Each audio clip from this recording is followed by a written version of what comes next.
Man United have 3 players they can sell to raise transfer funds for final summer signing. Manchester United must raise money through selling players if they are to venture out for one last foray in the transfer market this summer. After Cristiano Ronaldo's sensational return was confirmed on Friday, the Red Devils' summer spending was taken even further clear of the £100 million mark, although there are others in the squad who could still make way to fund more deals. Ronaldo's arrival at Old Trafford will come with the condition that if he wants to play, he will play. That much seems logical when discussing one of the best players of all time. A side effect of that is that an existing plethora of attacking talent must scrap between themselves for minutes in a fight which was overly competitive to begin with. Thus, there is weight to be shed in United's squad as Kieran Trippier or Eduardo Camavinga still sit at their respective clubs, waiting for them to take one last shot at signing them. Without further ado, Express Sport takes a look at 3 players within United's ranks who could be moved on to make that happen. Just in.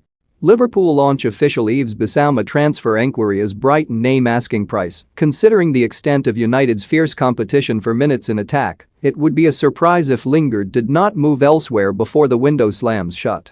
Making his exit even more likely is the fact that he has the perfect suitor ready and waiting for him in West Ham. The 28-year-old dazzled on loan at the London Stadium for the second half of last season, and David Moyes would be more than happy to welcome him back.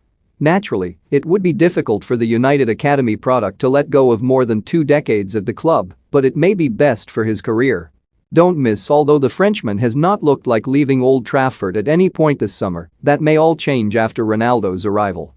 The 25-year-old cost big money thanks to his big reputation, but 6 years into his stay at the club, and he is falling behind the likes of Marcus Rashford, Jadon Sancho and Mason Greenwood in the pecking order. His time in Manchester has not been a total flop by any means, which is why a handful of top clubs could still be prepared to take a punt on him going forward. In many ways, his exit would do the club a favor, given that they have more than enough cover to cope, and it would be one less star for Ole Gunnar Solskjaer to keep happy. Picking up £75,000 a week to make 2 Premier League appearances in the past 2 seasons is not good business for United. Essentially, it is not a case of whether the club would be willing to sell, but whether a buyer could be found. Solskjaer has made it clear that Jones is not in his first-team plans, a fact made even more obvious after the arrival of World Cup-winning centre-back Raphael Varane. If they could find a buyer before deadline day, it would be considered a major success, but they will